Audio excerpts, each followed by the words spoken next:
जय हिंद दोस्तों, स्वागत है फिर से न्यूज रिएक्शन वीडियो में। जी हाँ, बात हो रही है ईरान, इजराइल, अमेरिका वार की।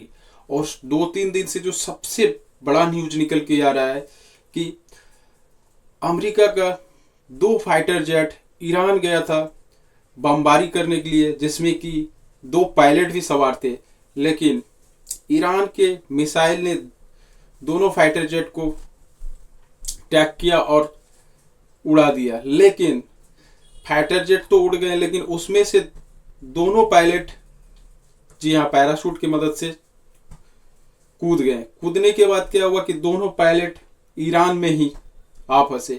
अब सबसे बड़ी बात यह न्यूज में चल रही है कि अमेरिका दोनों पायलट को कैसे रेस्क्यू करके बचा लिया।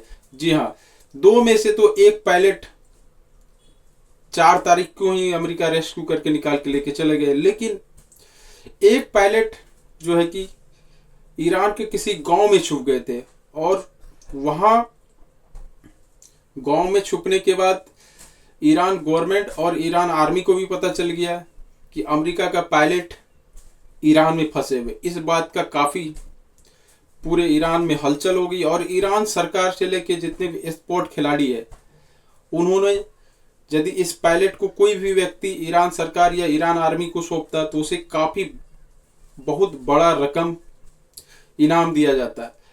एक को तो अमेरिका ने ईरान के अंदर घुसकर बचा लिया था, दूसरे का पता नहीं लग पा रहा था, इसीलिए दूसरे की खोज कल सुबह शुरू हो गई थी। अमेरिका ने अपने कई एयरक्राफ्ट भेजे ईरान के अंदर, कुछ जासूसी ड्रोन भी भेजे गए जैसे कि MQ-9, लेकिन फिर भी दूसरे पायलट का पता नहीं लग पा रहा था। फिर कल देर रात अमेरिका को खबर मिली कि ईरान का जो शहर है इस्फान, उसके बाहरी इलाके में कुछ गांव हैं जहां पर उस पायलट ने शरण ली हुई है, यानी कि वो पायलट वहां पर छुपा हुआ है। लेकिन समस्या ये थी कि ये खबर ईरान में भी लीक हो गई, इसीलिए ईरान में जो बासजी फोर्स है, यानी कि IRGC की जो बासजी कमांडो फोर्स है, उसके हजारों लड़ाके तुरंत इस्फान से रवाना होने लगे उन गांवों की तरफ जहां पर ये पायलट छुपा हुआ था, इसे पकड़ने को लेकर। अब उस पायलट को बचाए तो बचाए कैसे भाई? सैकड़ों नहीं, हजारों की संख्या में ईरानी फोर्सेस के जवान घेरे हुए हैं उस गांव को। आपको घेरा तोड़कर सुरक्षित उस पायलट को निकालना है,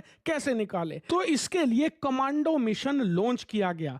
अमेरिका ने करीबन 30 से ज्यादा कमांडो की एक पूरी फोर्स बनाई, जिन्हें 2 एयरक्राफ्ट C-130J में बैठाया गया, और वो बहुत ही ज्यादा लो फ्लाइंग उड़ान भरते हुए लड़ाकू विमानों की प्रोटेक्शन में पहुंचे ईरान के अंदर। उसके बाद वो इस्फान के करीब पहुंचे, लेकिन समस्या ये थी कि वो पहाड़ियों में उतरे कहां, क्योंकि अगर आप इस्फान के एयरपोर्ट पर उतरते हैं या किसी रनवे पर उतरते हैं तो आपको सामना करना पड़ेगा ईरान की फौज से, वो देखते ही मारकर गिरा देंगी। तो इसमें काम आई इजराइल की खुफिया एजेंसी मोसाद और अमेरिकी खुफिया एजेंसी CIA की ग्राउंड टीम, जो कि ईरान 4 से ज्यादा MQ-9 रीपर ड्रोन भी उसके तबाह हो गए, और सबसे बड़ा नुकसान 2 C-130J सुपर हरक्यूलिस एयरक्राफ्ट भी उसके डिस्ट्रॉय हो गए, जिसकी हर एक की कीमत $250 मिलियन थी। इतना ही नहीं, इस मिशन के दौरान टोटल $1 अरब से ज्यादा के हथियार 1 घंटे के अंदर अमेरिका के तबाह हो गए।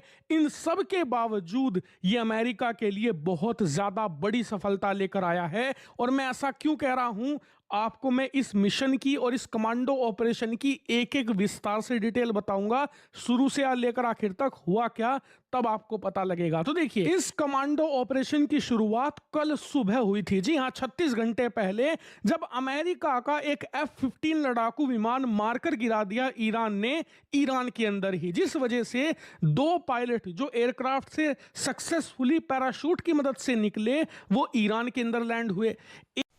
जी हाँ दोस्तों, वीडियो पसंद आया तो वीडियो को कर दो लाइक और चैनल को कर दो सब्सक्राइब। मिलते हैं फिर से नेक्स्ट वीडियो में, तब तक के लिए जय हिंद।